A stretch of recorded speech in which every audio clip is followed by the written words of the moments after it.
যে আন্দোলন করলে সরকারের কাছে আমরা দাবি আদায় করতে পারবো, সেই আন্দোলন সেই পক্ষে আমরা যাব। সমস্ত দপ্তরে সমস্ত পেপার সাবমিট করা হয়েছে, সেটাও সিদ্ধান্ত হতে রয়েছে, সেটাও প্রক্রিয়া দিন। এই অবস্থায় তো বিএনপি আমাদের গাড়ি ডাম্পিং করতে পারে না। 2 কোটি একটা গাড়িকে হঠাৎ করে ডাম্পিং করে দিবে, বন্ধ করে দিবে, আমাদের ক্ষতিগ্রস্ত করবে, তাহলে আমরা কোথায় যাবো বলেন? আমরা যদি আজকে এই শান্তিপূর্ণ আন্দোলনের মধ্য দিয়ে আমরা যদি আমাদের কর্মসূচি আমাদের দাবি যেন আদায় করতে না পারি, তারপরে আমরা পর্যায়ক্রমে যে আন্দোলন করলে সরকারের কাছে আমরা দাবি আদায় করতে পারবো, সেই আন্দোলন সেই পক্ষে আমরা যাব। আমরা মহাসড়ককে ব্যারিকেড তৈরি করে, অশান্তি করে, বিশৃঙ্খলা তৈরি করে আমরা আন্দোলন করতে চাই না। Breaking news, Angela Cook Circle.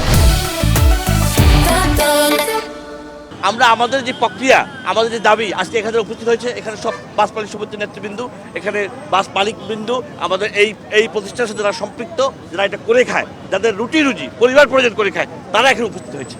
তাদের দাবি যারা স্টেবল বাসটা একটা নীতিমালার মাধ্যমে এসে স্টেবল বাসটা চলে, এই ইতিমধ্যে হাইকোর্টে মামলা প্রক্রিয়া দিন এবং মন্ত্রণালয়ে সমস্ত এই স্লিপার বাসের নীতিমালা নিয়ে মন্ত্রণালয়ের সমস্ত দপ্তরে সমস্ত পেপার সাবমিট করা হয়েছে, সেটাও সিদ্ধান্ত হতে রয়েছে, সেটাও প্রক্রিয়া দিন। এই অবস্থায় তো বিএনপি আমাদের গাড়ি ডাম্পিং করতে পারে না কোনোভাবে।